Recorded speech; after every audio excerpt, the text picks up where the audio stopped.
des coûts, apporter de nouvelles fonctions. Alors, maintenant, comment est-ce qu'on dirige une équipe mécatronique? Par essence même, elle est pluridisciplinaire. C'est-à-dire qu'il faut aller chercher des compétences vraiment complémentaires et puis les faire travailler ensemble sur un même projet avec des langages différents. Chacun a son langage. Ensuite, les ingénieurs. Ben, en fait, on a besoin de spécialistes de la thermique, de spécialistes de l'hydraulique, de spécialistes de la simulation même, de l'intersystème, des réseaux.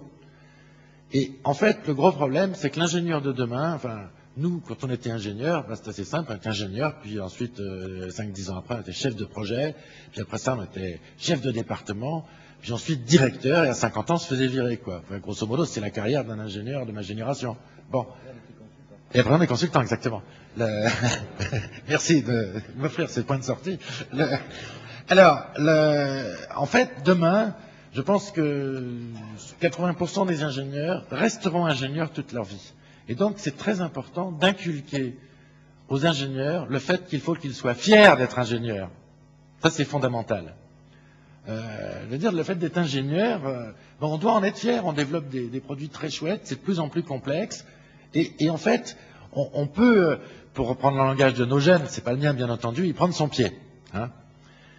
Donc il faut leur donner l'envie d'y rester, et donner l'envie d'y rester, il faut aussi que les industriels y mettent un peu du leur. C'est-à-dire qu'en fait, vous allez les former, bon, ils auront quelques teintures de quelques spécialités, mais il faudra qu'ils puissent les creuser et devenir experts. Et puis derrière, rester expert jusqu'à 50, 55 ans, 65 ans, parce qu'il faudra bien qu'ils payent ma retraite aussi, la vôtre d'ailleurs pour nombre d'entre vous aussi. Donc, il faudra qu'ils bossent longtemps et qu'ils restent experts longtemps, c'est-à-dire qu'ils puissent aller souvent à des congrès, suivre des formations continues, plus pointues dans tel et tel domaine. Et je pense qu'ils passeront beaucoup de temps, enfin ces experts-là passeront beaucoup de temps en formation, congrès, aller voir des fournisseurs, des concurrents, etc. Ce qu'ils font déjà pas mal, mais pas suffisamment. Ça va s'accélérer. Ensuite, bien sûr, il faut diriger de telles équipes. Et là, c'est des professionnels qui ont une large ouverture d'esprit, qui connaissent pas mal de choses, mais surtout des gars qui sachent, c'est sur un autre transparent, enfin, poser de bonnes questions, comprendre les réponses et en tirer les bonnes conclusions. Mais la mécatronique, ça souffre pas d'à peu près. Il faut le savoir. Puis d'autre part, les entreprises, elles vont collaborer beaucoup plus entre elles. Elles le font au travers de la normalisation, elles le font au travers de leurs fournisseurs. Bon, il y a des inventions qui ont été faites, je prends un exemple chez Renault, elles ont été passées chez Bosch ou chez Valeo, et Valeo, un an après, les revendait à Peugeot. Bon, il n'y a rien de dramatique à cela. Hein. Pas oublier qu'un constructeur automobile achète 80% de ce qui sort à l'extérieur, hein, aussi. Tirons-en des conclusions.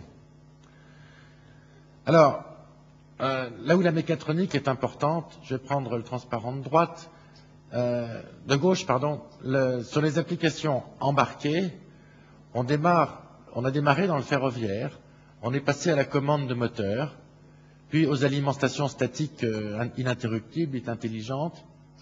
Et là, donc, on est passé des mobiles au fixe. Et les applications fixes sont développées grâce aux énergies nouvelles. Bon, gérer une éolienne, c'est pas si simple que ça. Enfin, par exemple, hein, à l'aéronautique, puis à l'automobile. Et l'automobile amène des conceptions, des gains de productivité, des besoins colossaux, enfin, en termes de nombre, 6 millions de véhicules en Europe. Hein. Bon, tel que finalement, ça va réagir sur l'ensemble de l'industrie. C'est-à-dire que le ferroviaire va tirer grand profit, et tire déjà grand profit de ce qui est fait pour l'automobile. Et la boucle va tourner. C'est-à-dire qu'en fait, et là je vais prendre la partie droite du transparent, il y a eu de la mise au point de technologie, avec des gens qui, j'allais dire, pouvaient payer un petit peu comme dans l'électronique. C'était d'abord les militaires qui pouvaient payer, puis les industriels, enfin, puis les entreprises, puis le grand public. Et puis en fait, on aboutit à une baisse des coûts et enfin un élargissement du marché. Vous me direz que c'est assez classique, mais alors là, c'est très typique, et on le voit partout. La croissance, elle viendra de l'automobile. Ça, c'est, je pense, le point important. Des fortes séries, des prix faibles, une très forte exigence de fiabilité et de sûreté de fonctionnement. Et puis, pour tout cela, on va développer une approche système et des outils logiciels puissants. Alors, en fait, aussi, la mécatronique, c'est indispensable. Je veux dire, je vous ai un petit peu fait rire tout à l'heure en vous disant, dans le fond, on cherche à vous vendre, systématiquement des voitures nouvelles en vous disant « Ah, celle-là, elle est beaucoup mieux, elle a ci, elle a ci, elle a ça ». Ce dont on n'a pas franchement tout à fait besoin. Je dois dire que les gîtes électriques ne sont pas pour moi une panacée universelle. Mais c'est bon, pourquoi pas. Mais en fait, tout ça induit la mécatronique et toute la survie de l'industrie ouest européenne tient à cela. C'est-à-dire que si on maîtrisait plus la mécatronique demain, ben, nos voitures seraient faites en Europe de l'Est au sens mécanique. Tout ce qui peut être électronique mis dedans, ça viendrait de Chine. Et puis le logiciel, il serait fait en Inde. Ça coûterait pas plus cher que ça. Mais à ce moment-là, on fermerait toutes nos usines. Donc l'enjeu est colossal. L'enjeu est absolument colossal. Il faut le savoir. Alors, il y a peut-être des gens du ministère de l'Industrie ici, une petite pique quand même. Comment se fait-il que le ministère de l'Industrie finance des actions mécaniques et puis des actions électroniques, mais aucune action mécatronique? C'est un peu dommage. Il n'y a aucune cohérence entre les deux. Bon. Et maintenant, sur la formation des ingénieurs, aujourd'hui, voilà ce dont l'industrie a besoin. Voilà ce que je vous ai présenté. C'est-à-dire des experts de plus en plus pointus, et puis des chefs de projet qui sachent se comprendre, qui sachent comprendre les équipes qu'ils ont avec eux, et qui sachent admettre les problèmes. Envoyer, comme Renault l'a fait il y a un mois ou deux, son président, enfin en l'occurrence Lou Schweitzer, du moins son président de l'époque, vous me direz qu'on savait qu'il partait à la fin du mois, en première ligne sur le problème des régulateurs de vitesse, c'était une faute de communication monumentale. Et commencer par dire que c'est l'utilisateur qui ne savait pas l'utiliser, c'était pas très malin. Bon, on peut commencer par avoir des doutes. Bon, même si très probablement ils ont raison dans au moins 80% des cas. Enfin, les 20% restants sont graves. Bon. Alors, en fait, tout cela, ça signifie aussi que diriger une équipe, travailler avec d'autres qui ne sont pas les mêmes, qui ont d'autres langages, qui ont d'autres formations, qui font vraiment tout à fait autre chose, ça s'apprend aussi, et je crois que les écoles ont un grand rôle à jouer. C'est là où je dis quelle part des études est consacrée aux sciences humaines et sociales. Le problème de nos études en France, c'est dans les grandes écoles, on est basé sur un concours. Le concours, c'est d'abord moi seul, j'allais dire contre tous, puisqu'il faut que je sois dans les 100, les 200, les 300, les 500 premiers pour être dans l'école que je vise. Donc c'est moi contre tous, c'est surtout pas un travail en équipe. Alors, en fait, arrivé en école, il faut transformer un ingénieur qui sait très bien travailler tout seul.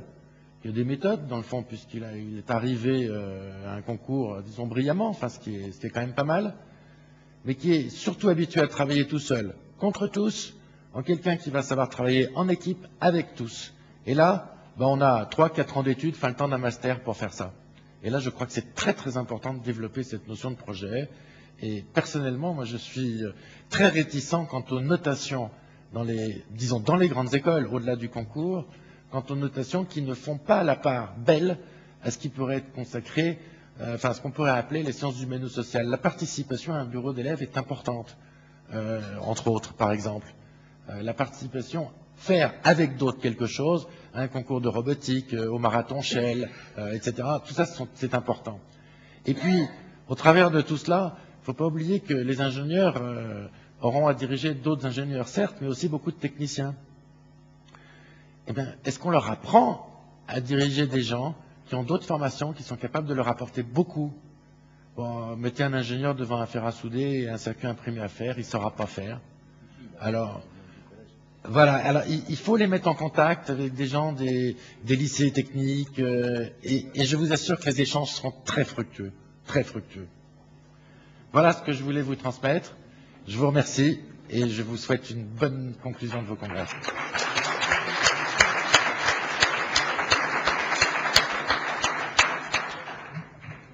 Merci, monsieur Dujardin, c'est bien ça? Oui.